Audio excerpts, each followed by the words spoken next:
Good evening. This is Alicia McCracken, and this is my level 3 task project. I'm going to be demonstrating a tool called ClassCraft and justifying its use in PhD. And this is actually the answer to what is ClassCraft taken straight from the ClassCraft website. It's a game-based approach to your classroom, and it actually creates characters out of your students and allows you to award badges, points, powers as a class. It does benefit the 21st century skills, and we'll talk about that in just a little bit. But the purpose is to increase engagement and also work on classroom management. And so you do it in the form of a game. I was interested to see how this could be applied to the high school classroom and if it was too young or too simple to engage the high school student. So to get into ClassCraft and the functionality of it, this is actually the website that you go to, and it was really easy to start playing. And once you set up your profile, which just took me a few minutes, and you can go in and set up a new class, which we'll do here. And we'll just name it Demo. And you can set your class duration right here. So we'll just set it as if it's from today till next week. And change those dates. So we'll just do this week. And also you get to put in how many hours you see your students, which is great because it's able, to adjust to different formats. Whether you're on a block schedule or a 7 period day. This feature right here was really interesting to me.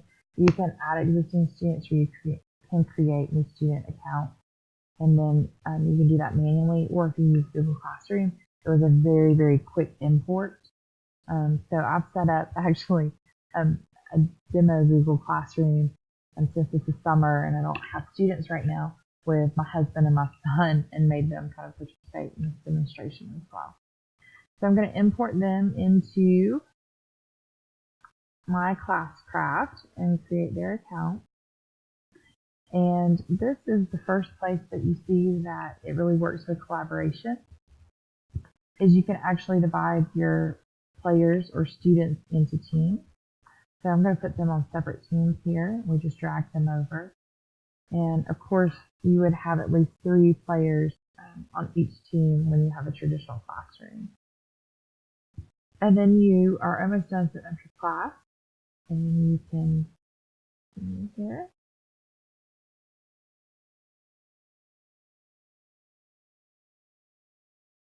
Yep. All right, and so the students, which is really interesting to me, they work together and they get to choose their character, and each character you see has attributes. So this to me was a big part of how it really backed collaboration, which is one of the big, 4 C's. It also encouraged communication between students as well as creativity, because this platform was so creative to me. So the teammates have to choose if they're a warrior, a healer, or a mage. And the warrior, here are their attributes. Here, they're the team's protectors. The healers can actually help restore their team's health points, and they can save teammates from falling in battle. And then the mages, went too fast. They're the game's supplier of powers and points. And so the health points and the attribute points actually come from behaviors that you award. When you set up your class, you can choose what positive behaviors you want to reinforce with health points, and then where you want to take away health points. So if a student sleeping in class or on their cell phone, you can actually deduct health points from the team. The teams also get to choose their crest, and then you have team sheets that you can actually keep track of to kind of create a friendly competition. Right, so I'm going to go back to my presentation here for a moment. So what do the experts say?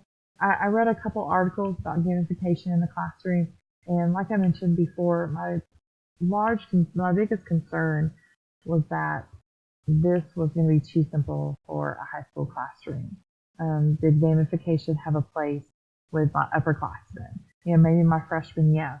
But could my juniors and seniors who are in dual enrollment classes, who are looking toward college, would they be on board with gamification? So the two journals that I read were both geared toward gamification of the post-secondary classroom. And because I just wanted to see if it was effective at the college level, then maybe I could employ it with my upperclassmen.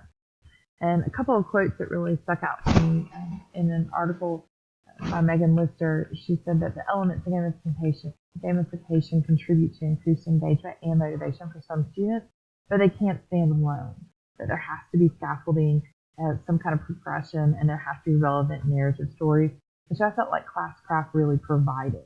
That it wasn't just a standalone game, that it was a continuous progression with teamwork and an end result. And then Gressick and Langston, they collected their data through student surveys and student grades, and that they found at the post-secondary level, and that they found that the gamification elements actually promoted student learning and enhanced classroom climate. They also felt that the learning experiences promoted enduring understanding. One of the things that they found from their study was that they couldn't link increased grade point averages with the gamification, but they did note that there was an increase in the number of students who got the most points possible. So they did feel out of 12 out of 19 of their studies, I believe, showed a positive influence on achievement, but not necessarily grade. Both of them talked about collaboration in their papers, which is one of the 4 C's that can connect gamification through Classcraft to those 21st century learning skills. That these individuals can work together as a team more comfortably in a gaming situation than they could, in a normal classroom environment. Your shy students, your students who struggle socially, will actually thrive in a gaming environment and can become leaders, whereas in a normal classroom they would kind of sit back and reject those characteristics. So the collaboration and the social interaction to engage students was a big part of what both of these journals really said about gamification in the post-secondary classroom. So like I said before, it's connecting the 4 C's to Classcraft. It encourages and rewards all 4 of them. It improves communication. There's a chat feature where team members can chat back and forth.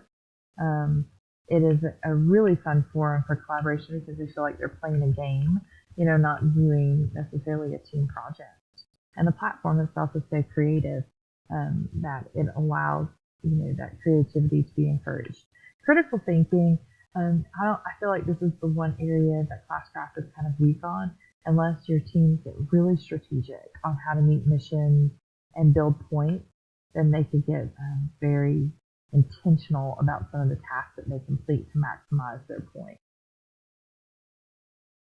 All right, so I'm going to go back to Classcraft, and I want to demonstrate real quick from a student perspective what this is looking like. So we're going to switch over account to student account, and this is where they get to choose their character. So we're going to choose to be a warrior and choose our look. Our first power is going to be first aid, and note it says with your teammates they have to choose a craft. So we're going to choose a craft, and you can let your teacher know. And then you also get to choose a background with your team. Okay, and then we're going to enter a birth date, which we'll just make something up.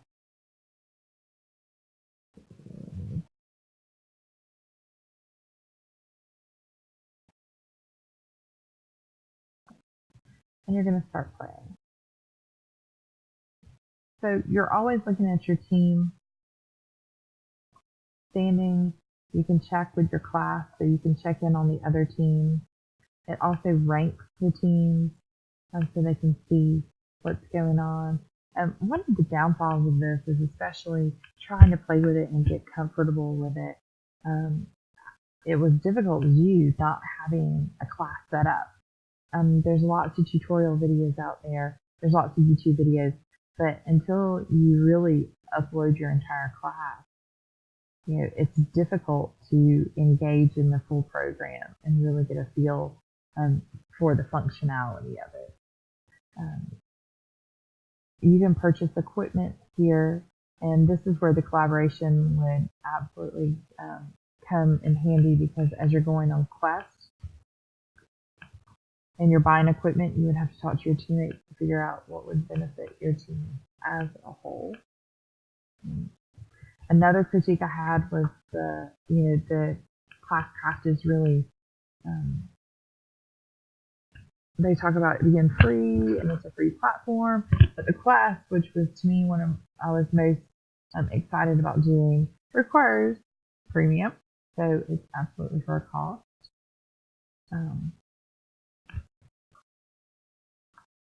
And you really couldn't even learn anything about it until you uploaded to premium. They have a lot of help communities that you can reach out to. So I feel like I've gotten a good feel for the tutorials, but I just wish that there was a way that I could have a demo class that I could kind of delve into it and play with it and before school starts. From the perspective of the 4 C's, again, the limitations would definitely have to be the critical thinking piece. And that's the link I think that's missing, or the weakest point as far as the relativity to the 4 C's. This is kind of interesting right here.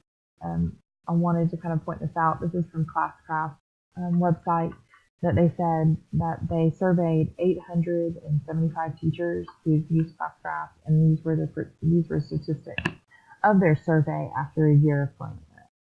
So that kind of gives me a little bit of encouragement. I would like to see this broken down by grade level to see if there's any relationship between how many teachers reported like an increase in overall efficiency versus grade level. Going back to the 2 journals that I read, gamification, the effect on student motivation performance at the post-secondary level was in the issues and trends in educational technology back in 2015. It found that student motivation and performance were both increased by gamification in the post-secondary classroom and got a lot of positive feedback from students. Gressick and Langston was the Journal of Scholarship Teaching and Learning. They were the Gilded Classroom, using gamification to engage and motivate undergraduates. So again, I was looking at the college level just to see what the results were. Most of their data was student surveys. They wanted student quotes, they wanted student feedback. They did look at progress in the classroom, but a lot of it were student interviews and student surveys, and they were all positive. Students really felt like it helped with their learning. I will mention that the Gressick and Langston journal, the gamification of that classroom was not one long semester-long game. It was multiple individual games, standalone games that were played throughout the different units, whereas in Lister's article she spoke about one continuous gamification for that classroom. So my 15 minutes are just about up, and that is my demonstration and justification of Classcraft. Thanks for listening.